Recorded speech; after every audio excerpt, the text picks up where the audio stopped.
Good morning, gamers. I'm about to sell this young man 6 grams of oregano that I've mixed with DayQuil and a C-type battery. While you might say this is dangerous and irresponsible subject matter, I'd say that this gas so ripe it'll have you spitting verse like RFK Jr. A month ago, this would have been a marked departure from my usual pastimes. But recently, for me and roughly 200,000 concurrent people, there's only been one thing on our schedule.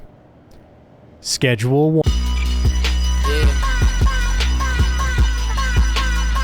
Let's get this out of the way. Schedule 1 is a fundamentally unserious game. It was made by one guy named Tyler, presumably after huffing a CO2 canister. Every element of this game is meant to be silly. There is no deeper meaning to any of it. For example, whenever you cook meth, there's a minigame where you have to break apart the sheet of dried meth with a hammer. The hammer is programmed so that it swings only with a level of force directly proportional to the force that you apply to the keys on your keyboard. It's horrible game design.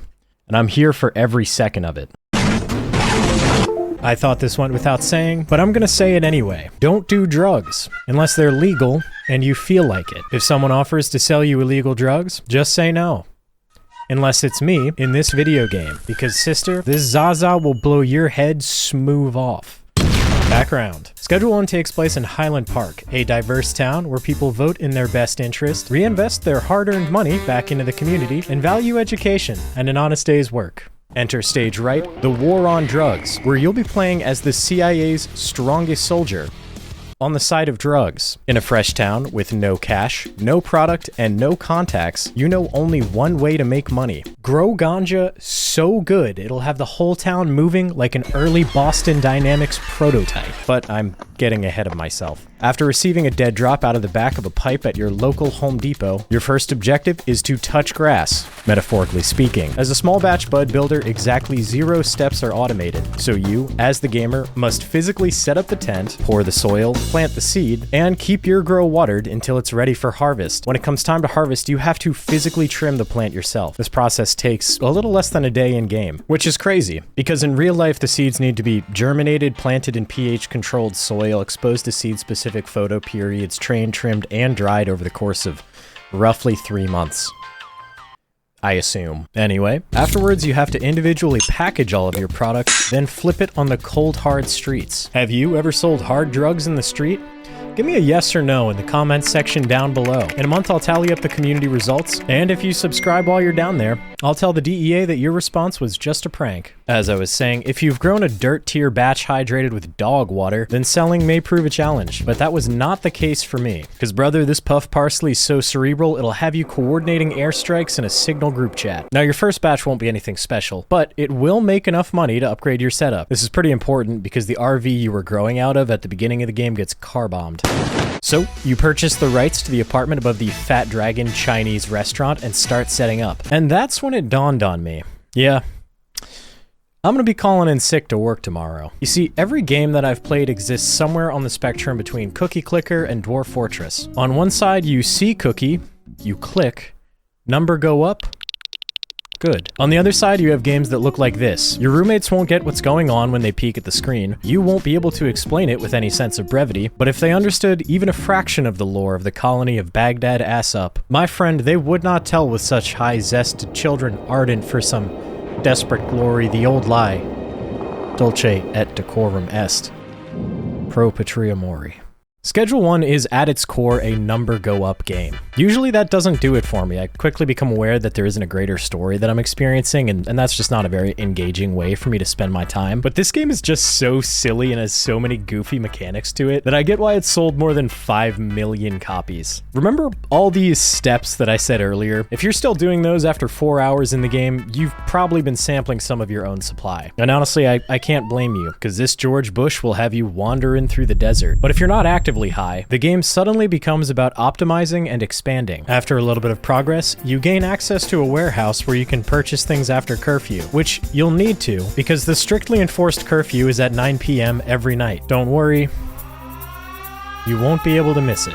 Inside this warehouse, you can purchase workers to do the tedious tasks of the game, house them in absolute squalor, and pay them an unlivable wage, which won't matter because they're never allowed to leave the confines of their work anyway. The 13th Amendment actually outlaws this exact thing, but the only lawyer in town won't call me on it because my Scooby Snacks got him singing like a Mashika death whistle.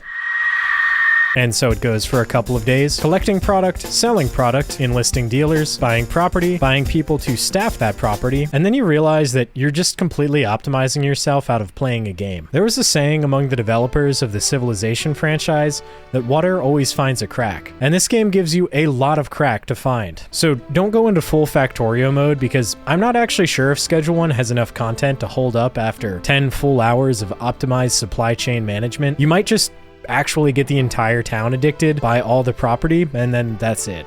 But man, it really does feel good to see number go up. This is an inherent issue with the recent Game of the Month phenomenon where these small indie titles are a ton of fun to play for a good like 10 to 20 hours, and then that's it. You basically sucked all the content out of it. There's nothing left. But that's an entirely different video that's missing the point of this game. In Schedule 1, there's a purposely comedic amount of side elements that really bring Hyland Park to life. Need to get around faster? Buy a car. Need to get around even faster? Buy a skateboard. Need to replace your keyboard because you smashed it in rage after being bad at skateboarding? That's a skill issue. This town has room for everything, except the IRS, who, no bit here, have a couple questions for me about my Patreon thanks to the likes of Russell_935 and the following people. If you'd like to contribute to my jail sentence, my Patreon is linked below. I digress. The town's got everything. It's got a variety of businesses to launder your money. It's got a casino, so you won't have money to launder. It's even got LinkedIn for drug addiction. Does it have a space program? Delta 9, you are go for launch. Initiating countdown.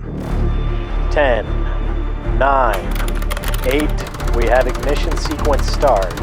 5, 4, 3, 2, 1, 0. All engines running. Liftoff. We have a liftoff. 32 minutes past the hour. Liftoff on Delta 9. Yeah, if you spam the spacebar at a bus stop, it stacks all of the small steps for man into one giant leap for mankind. They did this in the 60s to get away from communism, but you can do it right now to get away from the cops. The cops are a complete joke in this game. They're at most a nuisance that serve to prevent you from just sprinting from place to place selling drugs, and I think that's perfect. If you haven't picked this up, the game doesn't take any serious stance on the war on drugs, even to the point that the police are a joke. I gotta go. The closer anything gets to being realistic satire in this setting, the less funny the joke is. Bear in mind, this is a game where if you throw weed in a KitchenAid with a donut, and then mix that with another donut, the strain becomes explosive. This is about to turn into a mass bombing incident. Is his tent gonna blow up, or did he just stop himself from turning into a bomb? That's the smartest AI I've seen in games in 2025. If you then give this to your dealers, they'll distribute it throughout the community, and then throughout the day you'll just hear faint explosions in the distance. Not to worry. This is the sound of progress for supply chains that are independent from the value of human life. Schedule 1 has a simple mixing mechanic where any drug you haven't packaged can be mixed with anything you buy at the gas station, and you may be very surprised by what they sell at this gas station. Each ingredient adds a distinct property to your product that will manifest after it's used, and also generates a new name for your strain. In these streets, they're hogging the crank. They're boofing the WD-40.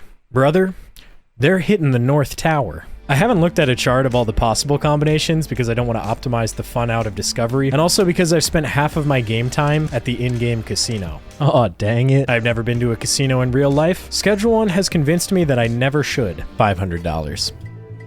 Red. $500. It's red.